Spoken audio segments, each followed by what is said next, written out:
Hello, Bashar. And are you good day? I wanted to first of all ask about the concept of the 12-strand DNA reactivation. Yes?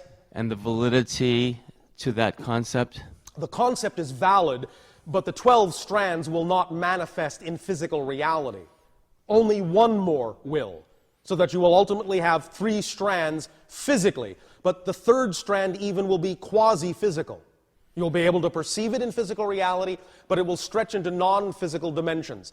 The other remaining strands will be mostly non-physical in nature, but will form energy templates to which you will have strong access. This is some of what the new species of children are experiencing. They have more access to more of the vibrational strands that you would call DNA, which are simply higher energy template forms. Does that help you? Yes.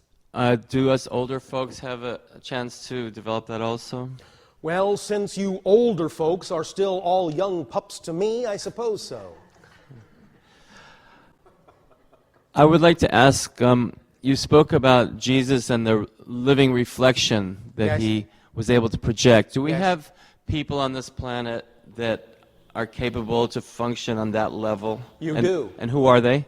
You will not know them for a few years.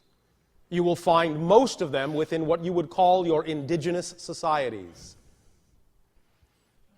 Okay. You can seek them out as an individual, and you can find them as an individual if you are of the vibration that they feel is appropriate to interact with.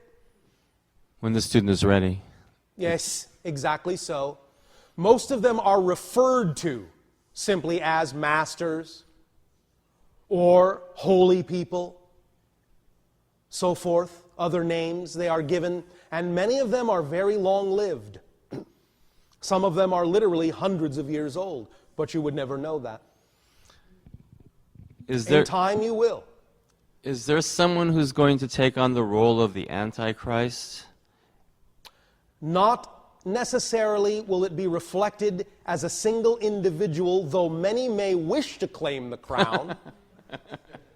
But the idea of the Antichrist really is the collective fear of your society.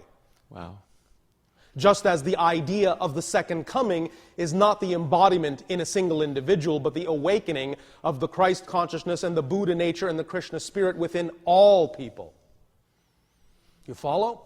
Now you are beyond the time of needing to represent those ideas in the embodiment of single individuals. Now you are entering the time of taking responsibility for the creation of your reality to the point where that energy can awaken in all of you. So the idea of the Christ, the Buddha, the Krishna, and the Antichrist really are the collective energies that you are all exhibiting of positive and or negative realities. The guru in you. Yes. And lastly, I wanted to ask you about the significance of the 9/11 event in relation to those wishing the New World Order to transpire. Well, what did it wake up within you? What did it jolt you out of? Complacency. Yes. And an understanding that communication has broken down to such a degree that you, in a sense, create for yourself those kinds of events to grab your attention.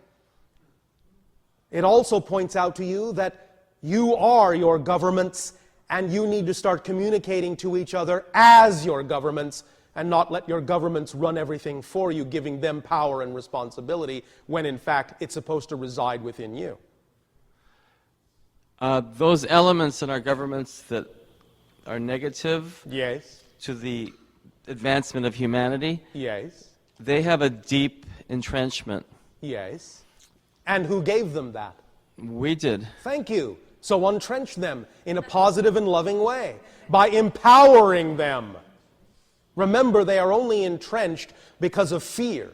If you help them realize that they can get in touch with their fear and that they are actually far more powerful by not ruling over, but by being with, then they may begin to let go of their entrenchment. Or they may not, but it won't matter. As we said, if you establish concurrent alternate systems side by side, then when the old one crumbles, the new one will be there to take its place. You don't have to break down the old government to create a new idea that can replace it when it can no longer stand up under